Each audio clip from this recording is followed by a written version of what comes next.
¿Alguna vez han pensado qué pasaría si la tierra de nunca jamás no fuera el paraíso que nos contaron? Olviden el cuento de hadas, olviden al niño que no quería crecer. Hoy vamos a explorar una versión de Peter Pan que cambiará para siempre cómo ven este clásico. Y ya que estás aquí, por favor no olvides de suscribirte, activar la campanita, dejar tu pulgar arriba y comentar. Ahora sí, que comience la chingadera.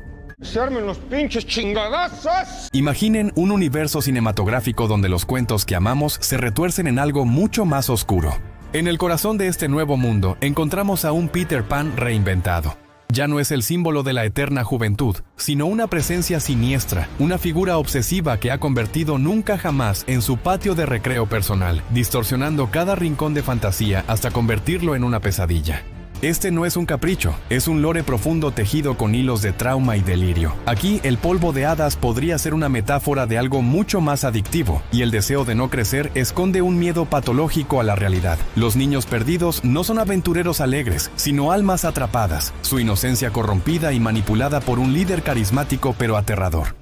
En este oscuro tablero de ajedrez, los personajes que conocemos adquieren nuevas dimensiones. Wendy Darling ya no es solo la narradora de cuentos, es una joven fuerte y decidida que se atreve a cuestionar la autoridad de Peter, buscando desesperadamente restaurar la esperanza en un mundo que la ha perdido. Por otro lado, el Capitán Garfio deja de ser un simple villano de pantomima. Se convierte en un antagonista complejo, un cínico estratega que entiende la verdadera amenaza que Peter representa, no solo para él, sino para el equilibrio de este universo. La tensión entre estos tres pilares, la obsesión de Peter, la resistencia de Wendy y la cínica sabiduría de Garfio, crea una dinámica explosiva. Cada interacción está cargada de subtexto, de alianzas frágiles y traiciones inevitables. Veremos cómo la influencia de Peter se expande, consolidándose no como un héroe fugaz, sino como una amenaza permanente que podría afectar a otros personajes de este universo cinematográfico. Esta reinterpretación no busca destruir el mito, sino expandirlo y preguntarnos, ¿qué ocurre cuando la fantasía se pudre desde dentro? El impacto cultural de un Peter Pan así es inmenso. Nos obliga a confrontar la oscuridad que puede esconderse detrás de la nostalgia y a entender que incluso los héroes más queridos tienen sombras. El lore de Peter Pan en Neverland Nightmare se ancla en una backstory profundamente perturbadora, que explica su obsesión patológica con Neverland como un mecanismo de coping infantil pervertido en psicosis adulta. A diferencia del Peter Pan de Barry, un espíritu libre que vuela de la nursery para evitar crecer, este Peter es un hombre adulto marcado por el abuso. Desde niño sufría golpizas brutales de su madre, un trauma que lo llevaba a cerrar los ojos y fantasear con Neverland, un paraíso utópico lleno de niños eternamente juguetones, libres de dolor y responsabilidad. En su mente infantil, este refugio imaginario era un escape, un lugar donde los niños corren y juegan todo el día y la noche. Un antídoto contra el terror real de su hogar. Esta fantasía inocente se tuerce con la edad.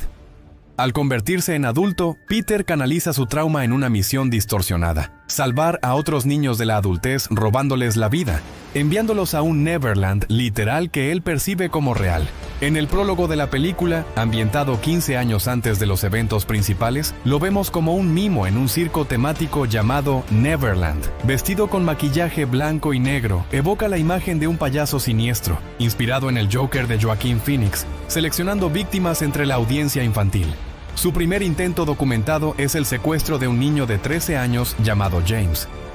Irrumpe en su casa, pero la madre del chico, Roxy, lo confronta con ferocidad.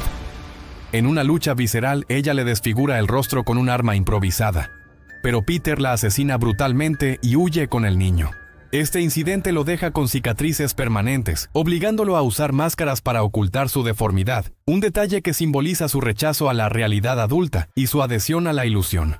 Tras este fracaso parcial, ya que el secuestro es interrumpido por la policía, Peter desaparece por 15 años, un hiatus que el lore deja ambiguo pero que sugiere un periodo de recuperación y profundización en su delirio. Regresa no como un niño eterno, sino como un hombre roto, impulsado por una psicosis que lo convence de que la muerte es el único camino a la inmortalidad infantil. Esta evolución lo convierte en un villano arquetípico del slasher, no un fantasma o un monstruo sobrenatural, sino un humano desquiciado cuya magia es pura manipulación y violencia gráfica.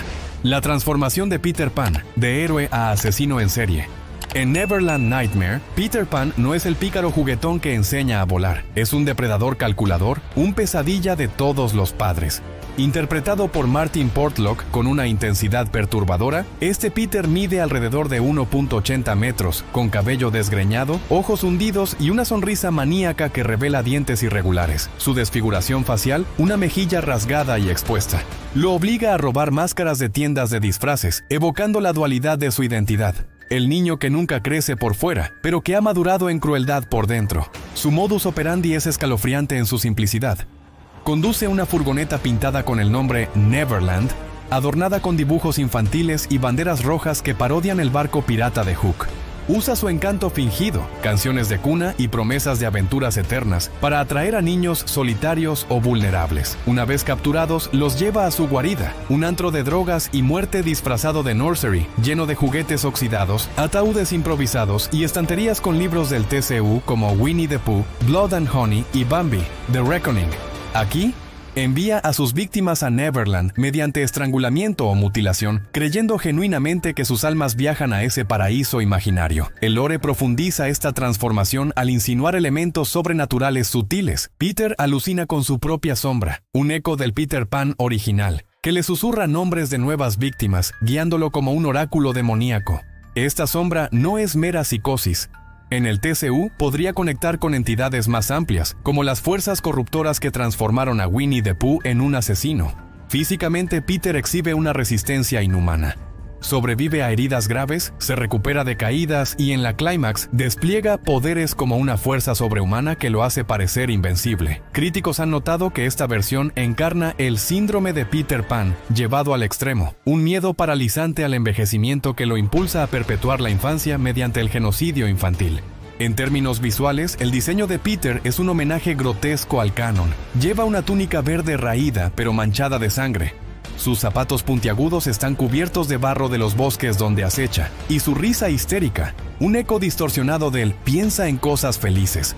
Esta metamorfosis no solo horroriza, sino que critica la nostalgia infantil. Lo que Barry vio como liberación, aquí es una cárcel eterna de violencia. Neverland en la pesadilla, un paraíso corrompido en el lore original de Barry. Neverland es una isla mágica de sirenas, piratas y hadas, accesible volando con polvos de hadas. En Neverland Nightmare, se reimagina como un limbo psicológico y físico, un lugar entre mundos que Peter percibe como real, pero que para los espectadores es un laberinto de horrores terrenales. La guarida de Peter, llamada explícitamente Neverland, es un sótano húmedo en las afueras de un pueblo inglés, decorado con murales infantiles descoloridos y jaulas para niños. Aquí el tiempo se detiene no por magia, sino por la muerte. Los cuerpos de las víctimas se apilan como Lost Boys eternos, preservados en un estado de inocencia forzada. Esta Neverland corrupta incorpora elementos del TCU. Referencias sutiles conectan con Blood and Honey. Mia, una víctima de Peter, es la misma que muere en la secuela de Pooh, estableciendo una línea temporal compartida.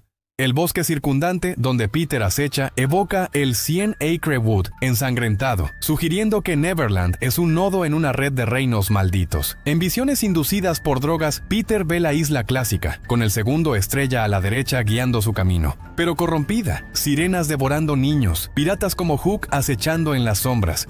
Este contraste amplifica el horror. La fantasía que consuela se convierte en trampa mortal. Un limbo donde los niños están atrapados en un circo eterno y Peter cosecha sus vidas. La trama principal. Una odisea de sangre y redención. La narrativa central gira en torno al secuestro de Michael. Tras la llamada taunting de Peter, "No te preocupes por Michael, lo llevaré a Neverland", Wendy emprende una búsqueda frenética. Peter masacra un autobús escolar en busca de Joey, dejando un rastro de gore que incluye decapitaciones y estrangulamientos. Wendy encuentra aliados inesperados. La familia de Joey, que sufre ataques, Mia y su padre son masacrados, y Tink, cuya alucinación la lleva a guiar a Wendy involuntariamente. La clímax en Neverland es un caos visceral. Ataúdes que se abren revelando niños momificados, sombras que susurran profecías, y una pelea final donde Wendy y Michael enfrentan a Peter en un duelo de cuchillos y garfios. Peter casi triunfa, estrangulando a Michael mientras ríe maníacamente.